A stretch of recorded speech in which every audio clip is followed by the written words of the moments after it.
थानेसर से कांग्रेस विधायक अशोक अरोड़ा जी इस वक्त हमारे साथ जुड़े हैं। बहुत बहुत स्वागत है सर आपका लिविंग इंडिया न्यूज पर। धन्यवाद जी।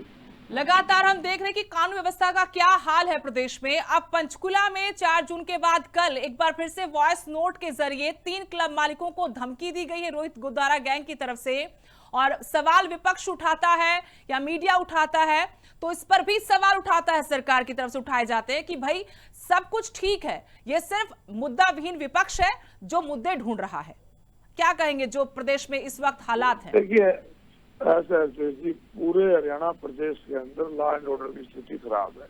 खाली रोहित गुद्दारा गैंग की बात नहीं है, इस प्रकार के 50 गैंग हरियाणा में इस प्रकार की रोजाना फरोतियां मांग रहे हैं और ये मुद्दा पूरे प्रदेश से जुड़ा है। और सबसे बड़ा जरूरी होता है प्रदेश में लॉ एंड ऑर्डर।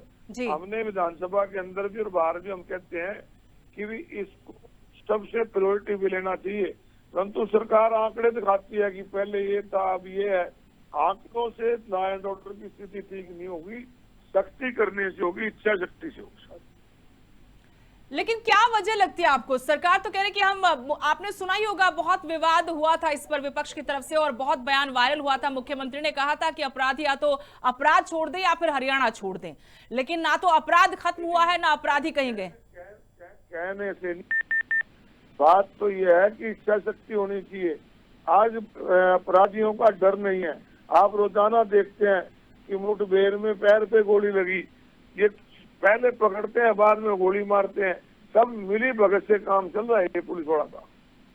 यानी ऑर्गेनाइज्ड क्राइम जो है वो भी शय पर हो रहा है। बिल्कुल बिल्कुल। आप ये देखो ना, अभी ऐसा कैसा निशाना हो गया कि सारी गोलियां पिंडी में ही लगेंगी। और फिर उसके बाद इतनी हिम्मत कि उसी गैंग की तरफ से फिर से धमकी आ जाए, चाहे वो भाव गैंग हो या रोहित गुद्दारा हो, लॉरेंस। ऐसा कोई शहर नहीं बचा जहाँ फरोतियां नहीं मांगी जा रही है जी। मुख्यमंत्री के अपने शहर के अंदर लाडवा के अंदर भी SHO का बयान था कि 9 लोगों को हमने सुरक्षा दी हुई है। लेकिन सवाल वही है अरोड़ा साहब कि किस किस को सुरक्षा देंगे?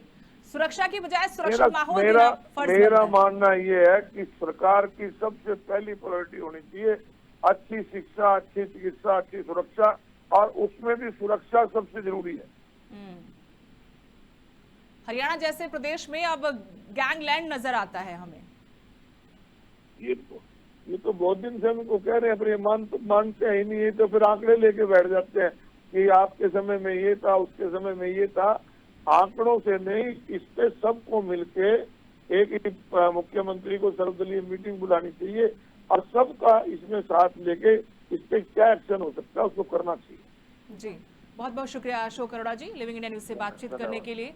ये थे कांग्रेस के वरिष्ठ विधायक अशोक अरोड़ा। इन्होंने कहा कि सर्वदलीय बैठक सरकार को बुलानी चाहिए। ये समस्या छोटी नहीं है, बहुत गंभीर है। इस मामले का हल निकाला जाना चाहिए। सरकार को गंभीरता से विचार करना चाहिए। लगातार अपराध बढ़ता जा रहा है, अपराधी बेलगाम हो चुके हैं।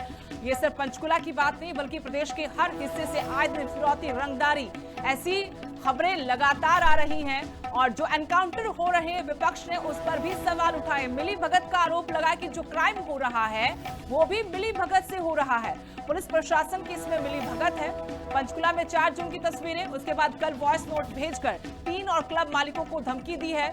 यहाँ सिर्फ एक गैंग नहीं, लगातार जो है ये गैंग का जो मामला है, गैंगस्टर लगातार यहाँ पनप रहे हैं, बढ़ रहे हैं। कुछ जेलों से ऑपरेट कर रहे हैं, कुछ बाहर से ऑपरेट कर रहे हैं। लेकिन बात है कानून व्यवस्था की, प्रदेश में सुरक्षित माहौल देने की, ताकि आमो खास सभी यहाँ पर अपने आप को महफूज महसूस करें। लेकिन पिछले कुछ दिनों से लगातार प्रदेश के कोने कोने से ऐसे मामले सामने आए हैं एक्सटॉर्शन के, जहां पर धमकी दी जाती है कारोबारियों को, व्यापारियों को, असुरक्षा का माहौल है। और ताजा मामला पंचकुला का है, जहां 17 जून को धमकी भरा वॉइस नोट 3 क्लब मालिकों को आता है कि अगली गोली तेरे नाम की होगी।